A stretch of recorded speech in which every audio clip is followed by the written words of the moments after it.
Bonsoir Linda. Bonsoir, bonsoir. J'ai pas eu le temps de faire place nette. Ben oui, je vois ça. Vous m'avez laissé plein de cochonneries là. Ah, on verra ça si vous êtes bon, parce qu'on va faire un jeu.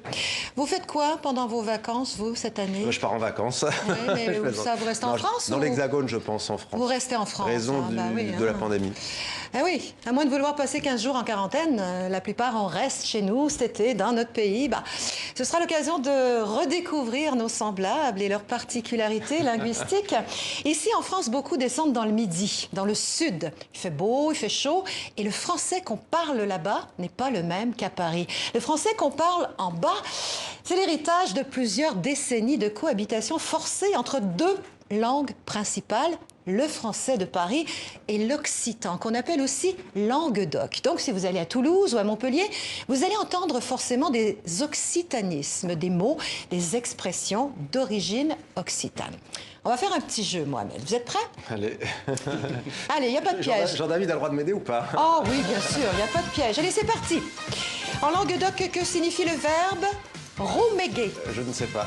Moi je le sais parce qu'on me l'a dit tout à l'heure, mais je veux pas le... Alors, je vous donne un indice. On dit souvent que les Français sont des... Râleur. Voilà. Rouméguer, c'est râler, ronchonner, bougonner. Arrête de rouméguer dans ton coin, tu m'énerves. Rouméguer vient du gascon roumiga, qui veut dire ruminer. Deuxième question, Mohamed. Quel verbe désigne l'action de blesser quelqu'un, de détériorer, d'abîmer quelque chose? En Occitanie? Oui, en occitan, vous ne le trouverez pas.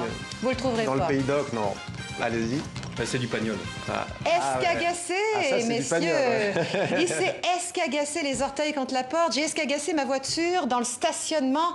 Escagacé, c'est aussi énervé, casser les pieds.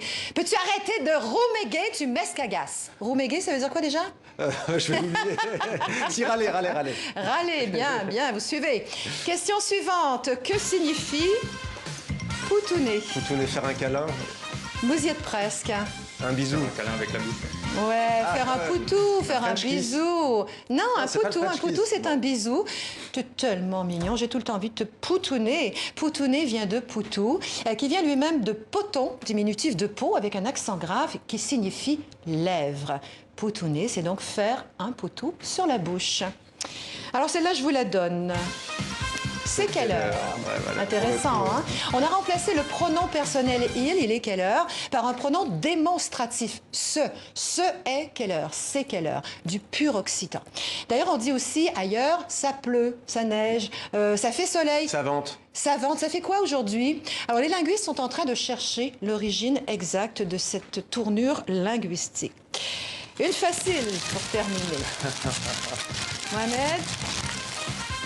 Non, je ne mangerai pas de viennoiserie à cette heure-là. Qu'est-ce que c'est ça? Non, mais dites-moi ce que C'est c'est. une chocolatine. Bravo! Chocolatine! Ça dépend où on l'achète, mais vu qu'on est en Occitanie ce soir avec vous. Une chocolatine. Chocolatine qui a fait une cagade, un flop total l'an dernier. C'était dans l'enquête réalisée pour la Fédération de la boulangerie. Plus de 80% des Français ont voté pour pain au chocolat plutôt que chocolatine.